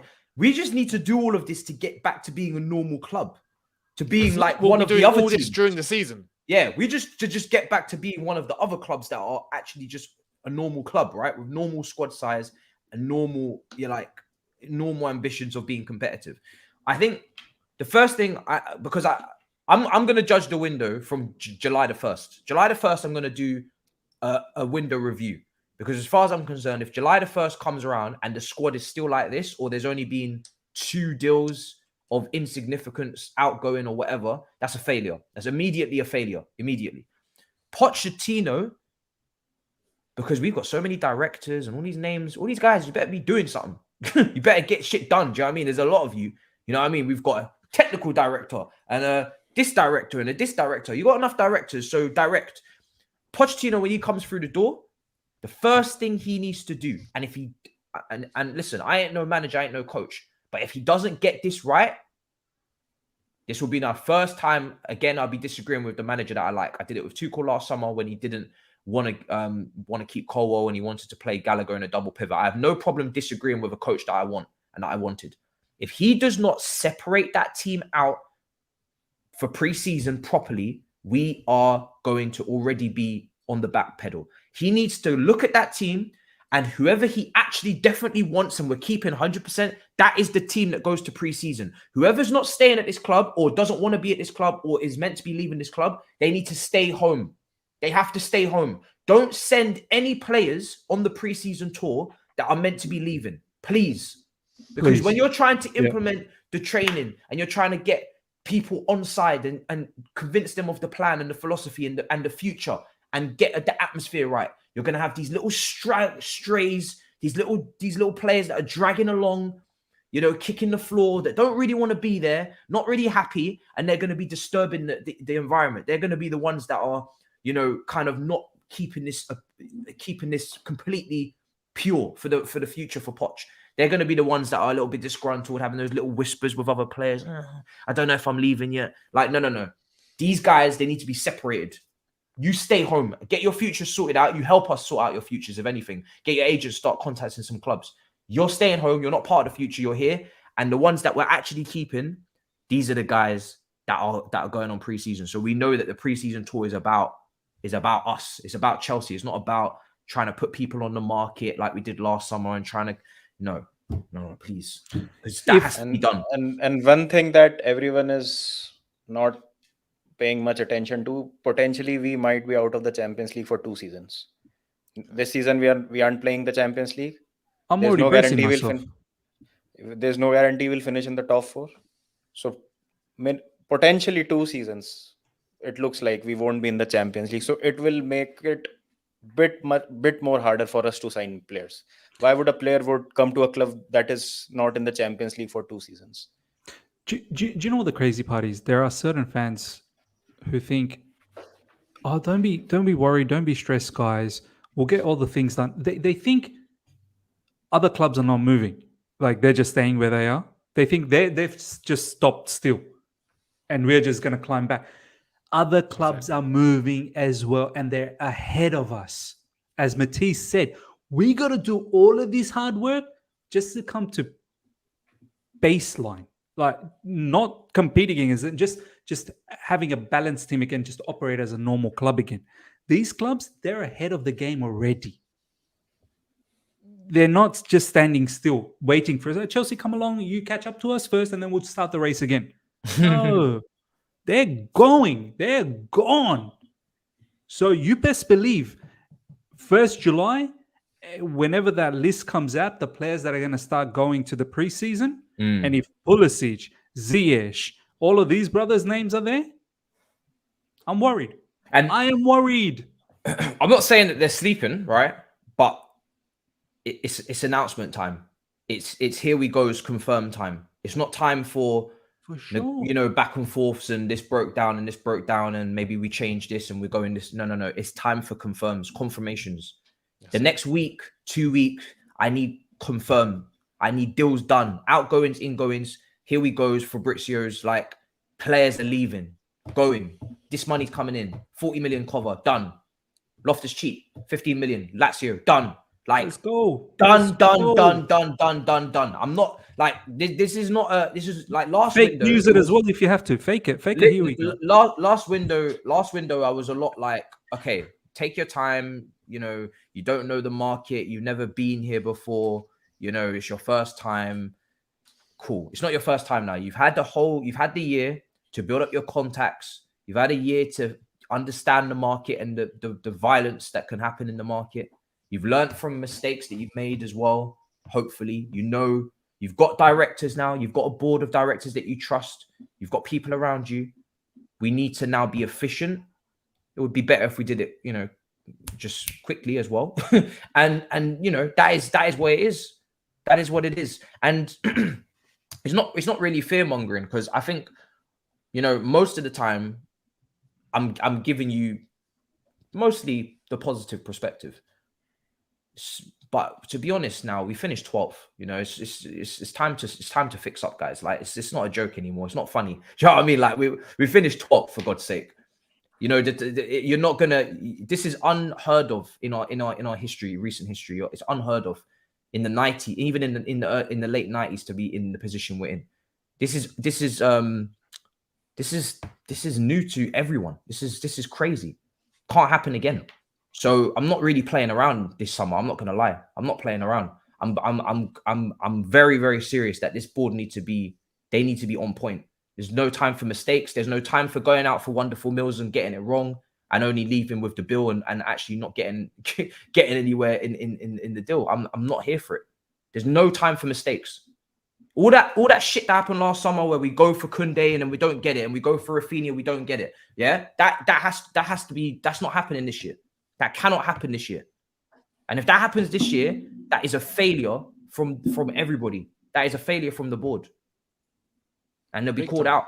They'll be called out, rightfully so, for it, because there's no time for pissing around. And let me tell you guys the other factor. You have to account for all of these unforeseen sort of circumstances. What happened with Maldini? Like Ruben Loftus-Cheek was literally going to be an AC Milan player. Like Fabrizio Romano has been tweeting about Ruben Loftus-Cheek almost every third, fourth day, right? Saying it's getting advanced, to the point where it's suspended now. Advanced. Do you understand? Suspended. It may not even happen with the direction Milan might want to go. Who knows? And that was out of our control, and that goes to show what can happen. Things like that can pop up. So you have to be urgent in other areas. If not, you're going to be screwed, you know, because when things like that happen and it's a one-off and you can't control that, there's other things you can control with other players that you should be on, you know. This is the thing. When you look at a Liverpool, for example, that have got McAllister, we go back to that example, right? They've nailed McAllister just as he's gone off on holiday, basically, or he's about to join up with the Argentinian national team or whatever. Pre-season is weeks, it's still good 2 to 3 weeks away, right? They've already nailed that down. You know that he's going to be rocking up to Melwood on day 1 for training, right? Yep. And that's how it should be. That should be the urgency. We're in more of a situation where we should be more urgent because we have to get things done as compared to Liverpool that have already done that sort of business. You know, they can still, they didn't have to sign him today if they didn't want to. They could wait till next week or 2 weeks, not a problem. We can't. We have to use that time. And this is why I'm saying we have to show that urgency. So when people are like, oh, don't worry, relax, it'll be all right. No, there's no relaxing.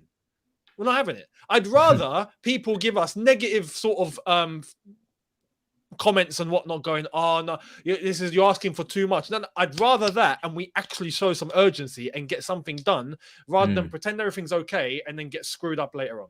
I'd rather. We relaxed all of last season. No time to relax now. And that, yeah. We relaxed. We were, relaxed. We were dead. We need to wake up and smell the coffee immediately. Because you can do one season, like that, which was horrendous. You can't do 2. No. You can't do 2. And unlike when we finished under Kante in that position, and we just knew, this is a one-off. This might not be a one-off. It's not the same feeling, you know. There's a possibility here. We don't have a team. Game. We don't have a team this time round. Exactly. In that season, we had a team. Exactly. With some few additions, it was basically Mourinho's team who had won the title 2 seasons ago. Correct. So you did not have to work too much on that team. But this time around, the situation is different, and people actually are not realizing the shit we are in right now. I keep getting these comments. Why are you downplaying Chelsea? We are Chelsea. We are supposed to be after the top targets. And why are you not supporting the club unconditionally? I'm like, bro, I'm not delusional. I know what kind of a pickle we are in right now. And you have no God-given right. If you mess up, you mess up. Other clubs will take the advantage of your situation. You don't have this... privilege of getting the players that you want every summer. By default, you will be in the top 4 every season. Those days are gone now. You have Newcastle's, Brighton's, Aston Villa were about to get Elimeni, that Barcelona director. Imagine if he would have joined them. What would Aston Villa would have done in the upcoming 2 to 3 seasons? So the league is getting competitive. The window of committing errors is getting smaller and smaller, and we are regressing the way the things are going right now. So it's not looking good, and if still people are not willing to admit that we are in a bad situation, then I don't know what to say. Seriously, the Bellingham deal didn't have a release clause, so this is where you're wrong. You can do business, it's just it's not going to be announced until the transfer window opens. Nkunku's business, that's done. Gusto is business that's done. It's not been announced. It's not going to be announced until the window opens. So listen, that's how I see it right now. July the 1st is my deadline. Do you know what I'm saying? And it's more for outgoings. Like, cool. If we don't get the incoming soon, then maybe we're going to miss out on a few targets, and that will have its repercussions. But I think the repercussions of players not being sold is much worse than anything else. I think players need to be leaving ASAP. Deals need to be agreed for players to leave ASAP so that they don't even come back to Chelsea. They're on holiday now and they don't come back.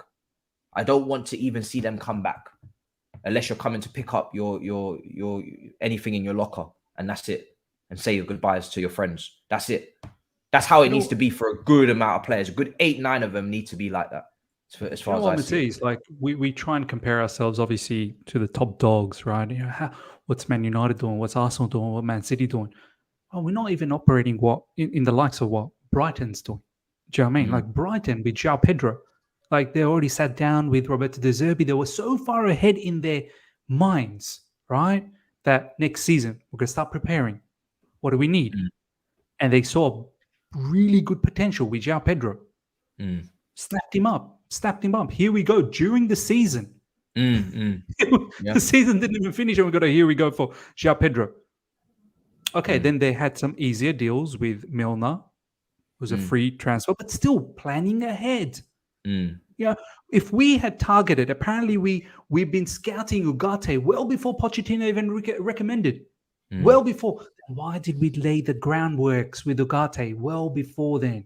Why didn't we have all the plan and everything set out for him? That this is the outlook for next season. But this is the thing. Like, we took a long time to get our manager. Okay, fair enough, which is fine. But now we have the manager.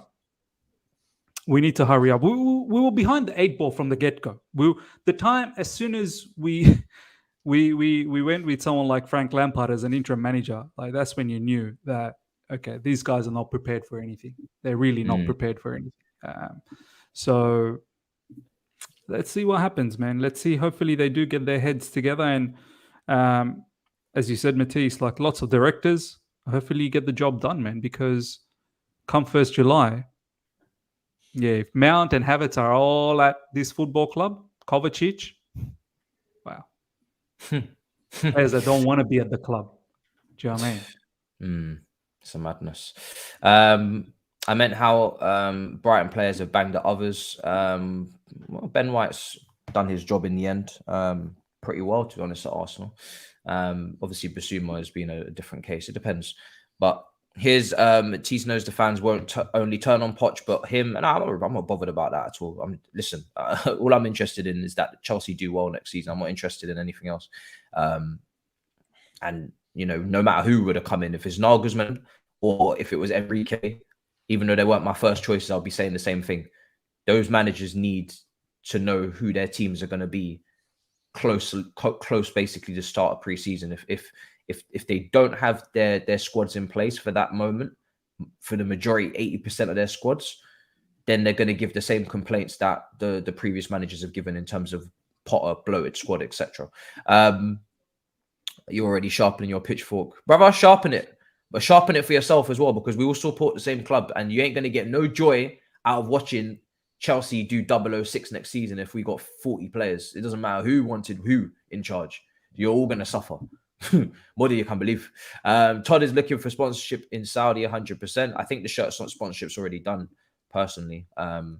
By negative, I mean by Younes saying we can't even finish top 10. Did you say that? No, come on, that was a joke. When I said we'll go from 12th to 11th. Yeah, that was a joke. That was a joke. Bowie goes... Make sure you differentiate between what is actually banter and what's not. Yeah. Bowie goes to Saudi to beg them to sign our guys. Man, was Grizz right about how Chelsea are run? Time will tell. Like I said to Grizz, time will tell. I actually don't, really get it. Like people saying that I have started to sharp my pitchfork for you, Matisse, and all the Gallagher haters will eat their words next. See, we want Chelsea to do well. It does not matter if it's Gallagher or Mount who's doing well. It's not like that I have a point to prove that, okay, Gallagher is a bad player, so I don't want him to do well. If he is our best player next season, and if we are doing well, yes, I'm happy to be proved. Yes, I'm happy. Glad you said that. If he's our best player next season, we finish 15th. No. If he's doing well, and if we are as a team achieving something next season, it would make me really happy. I have no agenda against Gallagher, or I have no, this specific hate against certain players. It's just that I feel certain players are not Chelsea 11. Certain players we need to get in. It's as simple as that. I don't have any negativity for any group of players that, okay, if they do well, then I won't be happy even if Chelsea wins. No, I don't do that. Even if Bakayoko were to play like a Makalele next season, and if we were to win trophies, I would be more than happy, believe me. So you have to understand, we are in this together. There is no agenda of any of the creators against any players. We want a team, we want our players to do well. Be it Gallagher, be it Mount, be it freaking Bakayoko, who I don't know where is right now. But yeah, Do you know what? Some fans actually think, let's just say for argument's sake, if Gallagher was to drop a masterclass 10 games in a row and he improves immensely, then I'm still going to be sitting here and downplaying him. Like, what am I going to do that for? Why will I do The that? comments be like, Miss, it's time to eat your words. See how Gallagher is playing right now. Yeah. And you know what? I'm fine to eat those words. I have no problem with that. Listen, Yeah, I've got no problem with that. If I get that completely wrong and Gallagher goes on to be a top player for us, I have no problem. In fact, I'll make a whole skit. I'll make a whole skit for Gallagher based on the fact that he's proved me wrong. But opinions are opinions, and percentages are percentages. And I think there's a higher percentage chance that Enzo is going to be a better player for us than Gallagher. And there's a higher percentage chance that if Enzo is the player that we focus on in midfield and we build around, he's going to bring us more success than Gallagher. That's why you gotta. And it works the other way also. If Enzo is not up to the mark, we'll criticize him also. 100%. He's not shielded from any criticism. If any player is not doing well, he will be under the scrutiny. As simple as that. So it's not like we have a love for certain players and we don't love certain players. It's Chelsea. We love all of them, but if they are not up to the mark, they need to be called out. As simple as that. I think there are people, unfortunately, that expect, especially people like us, and maybe even amongst their own friendships and whatnot, they expect people to just be Nostradamus and just be able to predict every single thing and get it 100% spot on, and therefore your words are golden every single time. It's impossible. We are all going to be wrong on things, and we will all be right on certain things. That is just how it is. And maybe we have opinions that will come to light later on as being proven correct, or maybe being proven wrong.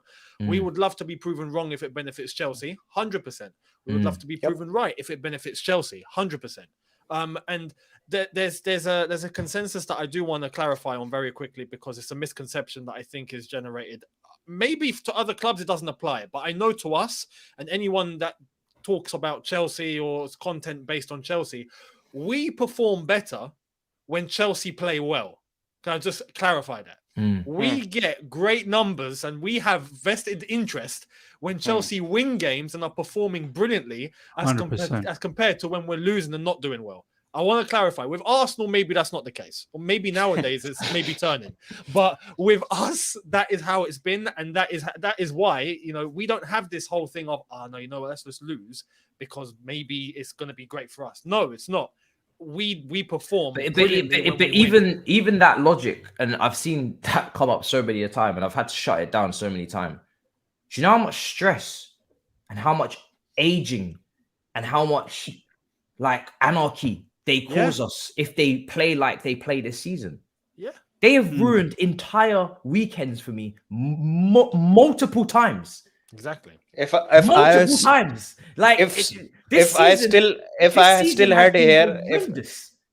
still had hair left on my head, I would have lost them. I genuinely, my girlfriend my girlfriend constantly keeps looking at my hair to pluck out grey hairs out of my scalp. I'm 26. This is not a joke to me. Do you know what I mean? I need this team to be performing, which is why I agree with Younes. I would rather come down on this club right now, on this show especially. On the other shows, I do my best to defend Chelsea no matter where I go on other shows, because I believe first and foremost that's what I am there to do. I'm there to defend my club. Yes, I'm going to speak truthfully on what's going on, but I'm not going to have anybody kind of drag my club through the mud on my watch. That's not going to happen. We do that here. It's like this Chelsea is a family, right? We're all family. We'll support Chelsea in the comments. This is our place for critiquing. This is our place for... We can be honest here. Yeah, this is our place for really talking about what we need to get through and what we need to improve and where we're going and all these things. When we go out there, we defend our family. It's as simple as that. I'm not going to have no stranger punch up my club. It's not going to happen. No stranger's going to chat to me and start punching up and throwing digs. And I'm not going to do that. I'm going to have to fight back. But here, this is a safe space. As far as I'm concerned, there's a couple rivals watching, that happens. But this is the safe space. Yep. So I need this club to step it up in the next couple of weeks, because it's all fun and games for my stream at the weekend. The Agate is not happening. Fair. It can happen one time. Hilarious. If that keeps happening and deals keep breaking down, we're going to go into preseason with near enough a similar squad to what we left the season with. And I don't think anybody wants to see that, because that ain't going to go very well. If we go into preseason with the similar team to the team that ended the season, Poch is not just going to click his fingers and everything's going to change with that squad. That's not going to happen. That squad, that needs to be completely taken apart. So whether that happens or not in time, we'll see. But, you know, it better. But we're going to wrap up because I do have to cut things short. Also, guys, next couple of days, I'm going to be in Prague. So I'm not going to be doing breaking news, so to speak, on this channel until probably Saturday. So it's not that long. This is your content for today. Tomorrow, I'm going to try and get a video out. Friday, a video, and then Saturday, watch along, which we're going to announce what we're doing there, and then the review. So it's just a couple of days, but I'm not going to be, I'm not going to be accessible to anything breaking. Now, if something stupidly big happens, then maybe you might see me. But listen, it will have to be like something big. I'm not going to come here for no... Like Chelsea putting in an offer for Messi at the last moment. Bro, it's going to have to be something monumental, because this is a little bit of a break for me, And it's funny, as content creators, there is no break. Summer is all about with the transfers. The season is all about the games. There's actually no break. There's no good time to take a break. But the way we've moved the last weekend, I thought, you know what? We seem to be a little bit confused right now. These couple of days here might be able to get a break. So, yeah, it's been a long season, a lot of watch-alongs, a lot of shows, but I'm going to try and take a bit of a break next couple of days. I will drop some content, some pre-recorded stuff, some topical stuff, more timeless stuff, I guess you could say. But yeah, let's just see. I don't, if something big happens, you might see me, but most likely you probably won't, unless it's huge. Miz, let the people know where to find you, bro. It's been a pleasure as always. Yeah, man, another fantastic show. The other side of the coin, I think it might have just hit 23K. So really, really pushing hard during this transfer window and obviously the preseason to go as far as I can, hopefully as close to 30,000. 2 uploads minimum to keep you guys all in track of all the news that's dropping. And yeah, that's pretty much it unless we see like a breaking news, and then maybe you'll get a third upload. So it's pretty much me, man. Yeah, there you are. Younes, let the people know to find you. It's been a pleasure. Yeah, it has been. Enjoy the break. And we go again and we see what's going to be cracking up until when hopefully things happen really, really soon. But yeah, I'm contemplating double uploads. I said it yesterday because it's the only way to keep up with everything that goes on so frequently. So yeah, you can catch it all. Younes Talks Football. And yes, don't worry, there is content on the second channel coming. Bubba, let the people know where to find you, bro. It's been a pleasure. Good chat, bro. Drogbaba, same as always. YouTube, Instagram, and make sure to follow me on Twitter. That's where it's going down. And triple upload today, maybe. I would be uploading the story of Nottingham Forest, how they won 2 European Cups in a row in a bit. And in the night also, Indian time, will be another video coming out. So do watch out. So 3 uploads today. And big ups to Miz, man. I mean, he's uploading twice a day with his jobs, and really it's difficult to manage it with the family, and like big ups to you, bro. And Thank you, bro. Thank you. Appreciate that. It takes a lot of effort. Like I've been through that, so I really can understand what it is to upload twice a day, and to do it with family, to manage your job on the side as well. So it's very stressful, but yeah, we do it for the love of the club. That's the essence of it. We do it because we love the club. We are passionate about it. So it's not like that we, want something bad to happen to Chelsea. I would love nothing more for us to come back in next week's show and the week after show, and we're wrong, and we didn't need to be worried, and five or six outgoings have just all aligned, and everything's just getting sorted now nice and quickly, and we can come back and say, oh, thank God, we didn't need to be worried. I'd rather that happen than, like Younes said, we sit here and talk bollocks to you and be like, yeah, we're not really worried, everything's going to be fine. We should have, we'll be fine, everything's going to be good, everything's cool, it doesn't matter, it's just, don't worry about it, they'll have it all sorted.